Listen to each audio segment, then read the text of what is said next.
우리에게 주신 하나님의 말씀은 창세기 15장 1절부터 5절까지,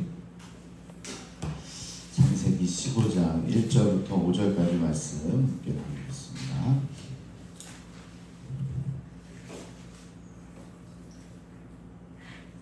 함께 봉독합니다. 시작. 이후에 여호와의 말씀이 환상 중에 아브라함에게 임하여 이르시되, 아브라함아, 두려워하지 말라. 나는 내 방패요 너의 지극히 큰 상급이니라. 아브라함이 이르되, 주 여호와여, 무엇을 내게 주시려 하나이까? 나는 자식이 없사오니 나의 상속자는 이 다메섹 사람 엘리에셀이니라. 아브라함이 또 이르되, 주께서 내게 씨를 주지 아니하셨으니 내 집에서 인자가 내 상속자가 될 것이니라. 여호와의 말씀이 그에게 임하여 이르시되, 그 사람이 내 상속자가 아니라 내 몸에서 날 자가 내 상속자가 되리라 하시고, 그를 이끌고 밖으로 나가게 하시되 하늘을 우러러 목별을 셀 수 있느니라. 또 그에게 이르시되, 내 자손이 이와 같으리라. 아멘. 사랑하는 성도 여러분, 평안하십니까? 아브라함은 믿음의 조상이라고 불리는 그런 사람이죠. 그런 사람에게 아무런 어려움도 없었을까? 저희가 모든 과정과 결말을 알고 있기 때문에 우리는 아브라함의 기록을 아주 편하게 읽고는 있는데요, 당사자는 그렇지 않았을 겁니다. 믿음의 조상이라도 구비구비 어려움을 지내왔다는 거죠. 성경은 아브라함의 고민을 오늘 숨김없이 드러냅니다. 자, 재물도 쌓았고 싸움도 이기게 됐고 조카도 구한 아브라함이었지만 마냥 행복하지는 않았습니다. 뭐가 비어 있었죠? 네, 자녀 문제가 있었죠. 자녀가 없다는 건 단 한 가지, 정말 승승장구하던 아브라함에게 웃음을 빼앗고 있었다라는 겁니다. 고대에는 아이가 없는 부부가 노년에 그들을 돌보고 그들의 사후에 유산을 상속할 아들을 입양하는 게 일반적인 관습이었습니다. 마지막에 돌볼 사람이 있어야 되고, 또 남겨놓은 유산을 또 그 유지를 받들어서 쓸 수 있는 그런 자녀가 있어야 돼서, 없으면 입양을 했던 거죠. 어느덧 아브라함은 이를 걱정할 때가 이른 겁니다. 지금은 그 역할을 종인 엘리에셀이 지금 맡고 있는데요, 누군가에게 이제 맡겨야 하는 때가 온 거죠. 자식이 없다는 건 미래가 단절되었다는 뜻도 됩니다. 나의 미래가 여기서 끝나는 거죠. 자, 하나님께서 이미 수차례 약속하셨지만 현실적으로는 눈에 보이는 아들이 없었습니다. 그러니까 나이가 들면 들수록 불신과 두려움이 생길 수밖에 없었던 거죠. 걱정이 되는 겁니다. 근심이 되는 거죠. 바로 그때 하나님께서 환상 중에 찾아오십니다. 자, 여기서 환상을 너무 신비적으로 볼 필요는 없고요. 구약시대에 하나님께서 인간을 찾아오는 방식 중에 하나가 이 환상이었죠. 그러면서 아브라함아, 두려워하지 말아라, 이렇게 말씀하십니다. 걱정과 근심에 쌓여있는 사람들에게 이보다 더 감사한 표현이 있을까요? 두려워하지 말아라.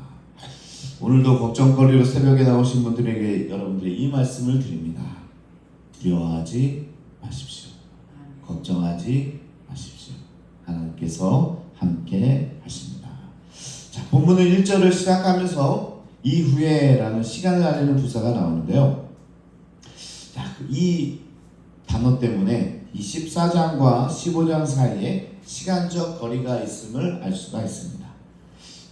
예.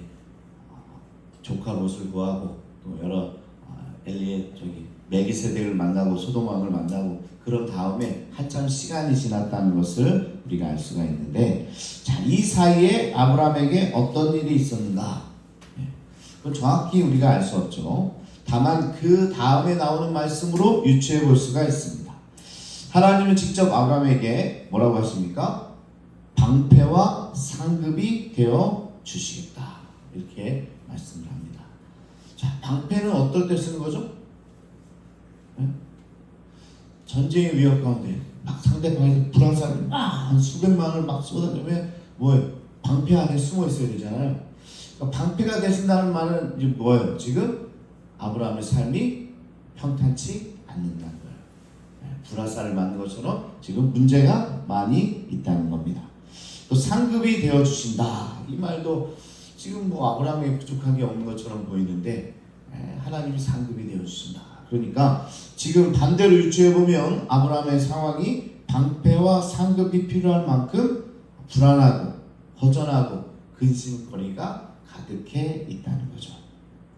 앞선 14장에 화려한 승전고를 올리긴 했지만 내 왕과 그들의 나라가 아예 멸망하지는 않았기에 살아남은 적의 위협을 걱정할 수밖에 없었겠죠.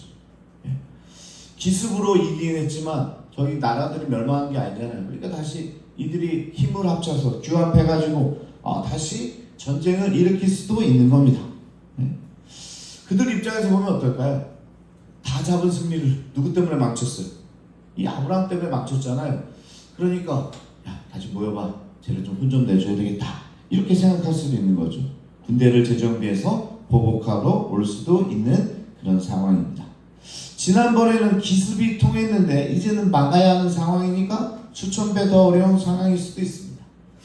기습이라는 건요 적은 숫자로 상대방을 치고 빠질 수가 있어요. 그런데 이제 막는 건 달라요. 막는 거는 적은 숫자로 막을 수 있는 게 아니죠.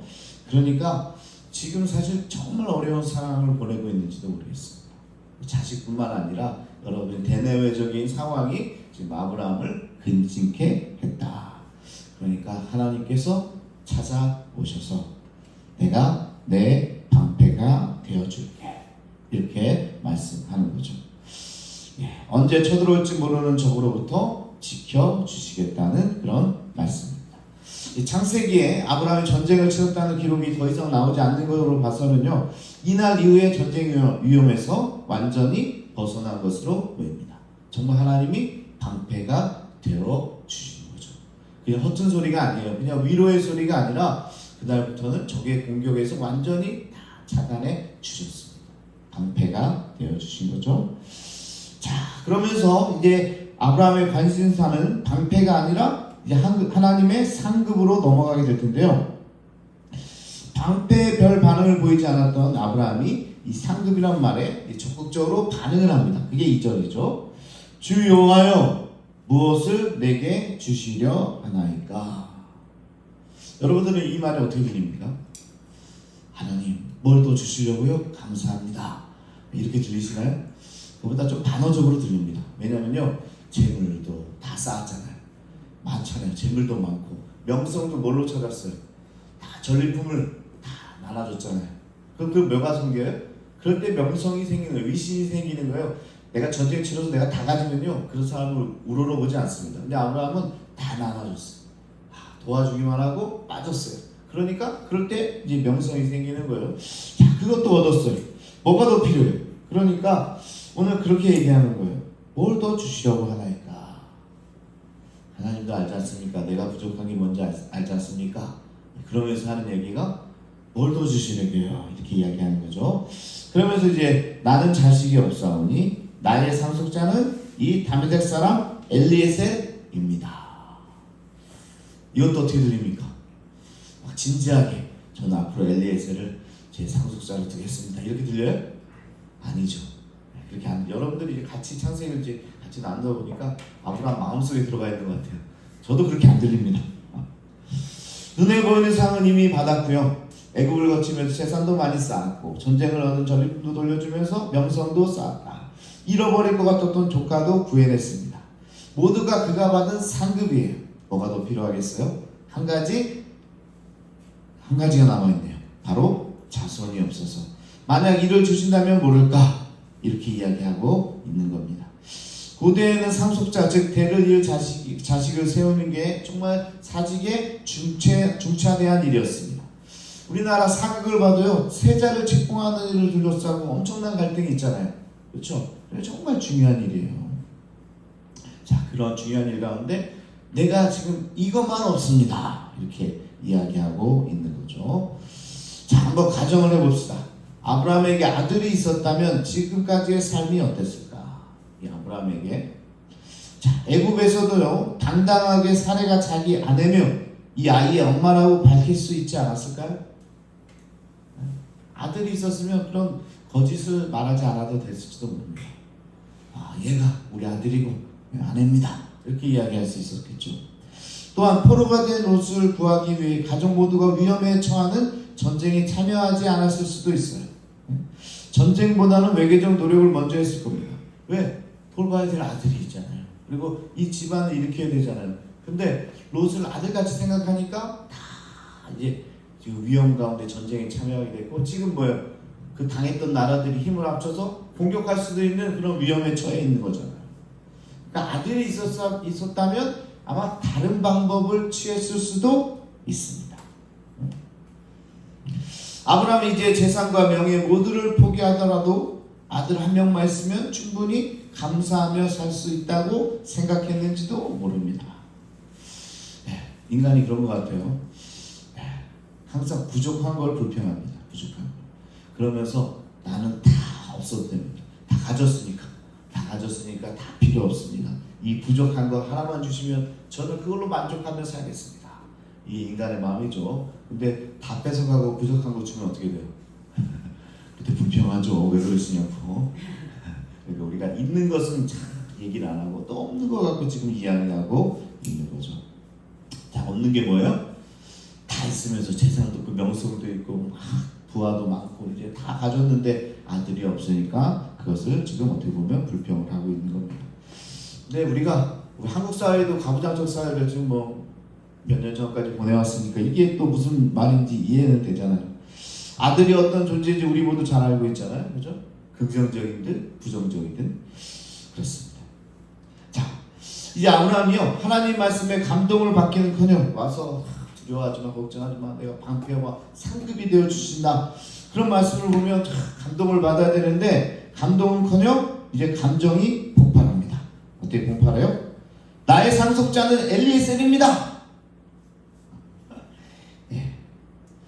실은 아브라함의 본 마음은 엘리에셀에게 상속하겠다고 말하지만 그를 아들 대신으로 여기지 않았습니다. 본 마음은 아들이 아니에요. 엘리에셀이 아니에요. 자, 그런데 왜 그렇게 얘기해요? 하나님 왜 아들을 저에게 주시지 않습니까? 이런 항의 표시로 그의 이름을 대는, 말도 안 되는 이야기를 지금 하고 있는 겁니다. 3절에서 아브라함은 자녀를 주지 않으시는 하나님께 대놓고 따지기 시작합니다. 내 집에서 자란 자에게 상속을 주겠습니다. 이 말은 생떼를 부리고 있는 거라 다름이 없다는 거죠. 자, 순리로 따져보면 이 누가 아브라함의 재산을 받아야 됩니까? 가장 가까운 친족이 누구예요? 롯이잖아요. 원래는 재산을 롯에게 줘야 돼요. 롯에게. 근데 뭐라고요? 롯에게도 주기 싫은 거죠. 그러니까 내 가정에서 나와 함께한 사람, 나의 자란 사람, 거기에게 내가 상속하겠습니다. 그렇게 이야기하고 있는 거죠. 그러니까 롯에게도 아니고 엘리에셀에게도 아닌 거예요. 이 마음이. 그러니까 상속하겠다는 이 말은 진심보다는 투정에 가까운 이야기라는 거죠. 투정을 부리고 있습니다. 사실 저희랑 가까운 지인의 이야기인데요. 물려줄 재산이 조금 있나 봐요. 근데 그걸 가지고 자녀들이 다투니까, 아직 생전에 계시는데 다투니까 저에게 항상, 목사님 저에게 항상 하시는 말씀이 있습니다. 나는 앞으로 모든 재산을 사회에 환원하고 주겠다. 저한테 하는 얘기 아니라 그 옆에 자녀들한테 하는 얘기예요. 꼭 저한테 얘기해요. 목사님, 저는 이 재산을 다 사회에 환원하고 주겠습니다. 이게 무슨 말이에요? 네? 이를 믿는 자녀는 아무도 없더라고. 우리 아빠가, 우리 엄마가 그럴 사람이 아니야. 아무도 안 믿어요. 뭐라고 말해요? 지금 왜 목사님 저에게 이런 얘기합니까? 상속으로 싸우지 말라고 하는 얘기. 이 조그마한 돈 때문에 너네들끼리 싸우지 말라고 하는 얘기예요. 그러니까 그런 얘기 하다가 항상 저를 불러다 놓고 이 재산을 다 사회에 환원하고 내가 갈 겁니다. 저도 안 믿어요. 마치 그런 거죠. 지금 아브라함도 그런 겁니다. 엘리에셀입니다. 엘리에셀. 롯도 안 주겠다는 얘기고, 엘리에셀 줄 마음도 없으면서 아무런 자기랑은 저기는 상관없잖아요. 뭐 관계도 안 되지만 가족이 함께 일했다는 그 종에게 나의 재산을 주겠다. 그걸 보면서 아브라함이 마음이 많이 상했던 것 같습니다. 노년의 아브라함이 이때를 떠올린다면 아마 얼굴을 들고 다니지 못했을 거예요. 놀랍게도 하나님은 조금도 아브라함의 태도를 보고도 화내지 않습니다. 그리고 오히려 다시 한번 후사에 대해서 분명하게 말씀하십니다. 그래, 내 몸에서 날 자다. 내 몸에서 날 자다. 이 언급은 이전보다 훨씬 구체적인 약속일 뿐만 아니라 이 아브라함의 투정에 대한 친절한 답변입니다. 이제 뭐라고 그랬어? 아니야, 너의 몸에서 네가 낳을 자식을 통해서 이 후사가 결정될 것이다. 자, 그러면 좀 믿어야 될 것 같은데요, 그렇죠? 그러면서 마지막으로 아브라함은 하나님께서 아브라함을 밖으로 불러내셔서 하늘의 무별을 올려다 보게 하십니다.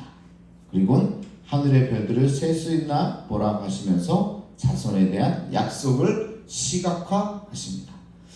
우리 하나님 너무 친절하죠. 내가 수많은 자손을 주겠다고 하니까 잘 못 믿으니까 밖으로 데리고 나온 거예요. 그리고 하늘을 바라보게 하는 거죠. 이 말씀을 요즘 아이들 들으면 별 반응이 없을 거예요. 왜? 별이 별로 없거든요. 별을 셀 수가 있잖아요. 네? 셀 수 있어요, 요즘에는. 어렸을 때 생각해보세요. 해변가 이런 데 나가면 정말 수없이 많죠. 제가 몽골 얘기를 지난번에 해드렸잖아요. 이 몽골에 가면 별이 정말 쏟아집니다. 쏟아져. 옆에서. 위로 보는 게 아니라 별을 옆으로 볼 수 있는 몽골이죠. 아니면 더 위쪽으로 올라가 보면 정말 별천지입니다. 별천지. 이것을 보여주면서 하나님께서 이와 같이 무수히 많은 별과 같이 너의 후손을 주겠다. 이렇게 약속을 해주시는 겁니다. 자, 보이는 걸 믿는 건 아무나 다 할 수 있는 겁니다. 믿음이란 로마서 4장 18절의 말씀처럼 바랄 수 없는 중에 바라고 믿는 것이다. 바랄 수 없는 것 중에 아내는 불임이고 나이는 들었고 이제는 도저히 바랄 수 없다고 생각되는 그쯤에 바라고 믿는 것이 믿음이라는 겁니다. 그러니까 여러분, 믿음이라고 얘기할 때는 정말 불가능한 가운데서 이 가능성을 믿고 따라가고 나아가는 겁니다. 믿음이란 보이지 않는 걸 실제화하면서 그 길을 따라가는 거예요. 가는 길에 가끔은 투정을 부릴 수도 있고 믿음 없는 소리를 할 수 있어요. 하지만 끝까지 하나님의 약속을 신뢰하는 겁니다. 여러분 어떠세요? 할 수 있습니까? 그게 믿음이에요. 옆에서 그럴 거예요. 아마 가장 가까운 사람들이 뭐라고 합니다. 보통 난 이제 앞으로 이렇게 하겠습니다. 아니면 내가 이런 사람이 되겠습니다. 내가 준비하는 이 시험을 내가 보겠습니다. 그러면 옆에서 제일 가까운 사람이 툭 치면서 야, 네가 네 주제에 뭘 할 수 있어? 그렇게 얘기할 수 있어요. 그러나 믿음은요, 불가능을 가능케 하시는 하나님을 바라보고 그렇게 나가는 거예요. 할 수 있습니다. 내가 하겠습니다. 만약 그렇게 얘기하는 사람이 있다면 싸우지 마시고 한다는데 왜 그래? 이러면서 싸우지 마시고 그래, 앞으로 내가 보여줄게. 하나님께서 어떻게 이끌어 가시는지를 바라보고 따라가는 게 하나님의 약속을 끝까지 신뢰하는 것이 바로 믿음이라는 겁니다. 어떤 길에서도 여러분 두려워하지 마십시오. 하나님께서 오늘 여러분에게 찾아와서 두려워하지 말라. 방패와 상급이 되어주신다 말씀하시고 끝까지 주님과 함께하는 자들에게 실제로 이루어 주실 줄로 믿습니다. 아브라함 자손 지금 세라고는 못 셀 거예요. 어마어마한 가문이 되고 자손을 이루게 됐습니다. 지금 우리는 쉽게 보겠지만 이 당시에 아브라함은 보이지 않는 그 상황에서 하나님의 말씀에 따라 그 믿음으로 그것을 한 단계 한 단계 실제화해 나갔다는 겁니다. 오늘도 여러분이 이 믿음으로 나가기를 축복합니다. 오늘 아브라함처럼 때로는 투정할 수는 있지만 때로는 뭐라고 할 수는 있지만 하나님의 약속의 말씀을 붙들고 한 걸음 한 걸음 나아가십시오. 그럼 어느새 나중에 아마 여러분들이 저에게 이야기할 거예요. 목사님, 제가 믿음으로 이렇게 나아갔을 때 하나님께서 이런 결과를 허락해 주셨습니다. 자, 그런 마음으로 이 시간 우리 주여 한번 부르시고 개인의 기도와 함께 우리 교회도 그러기를 원합니다.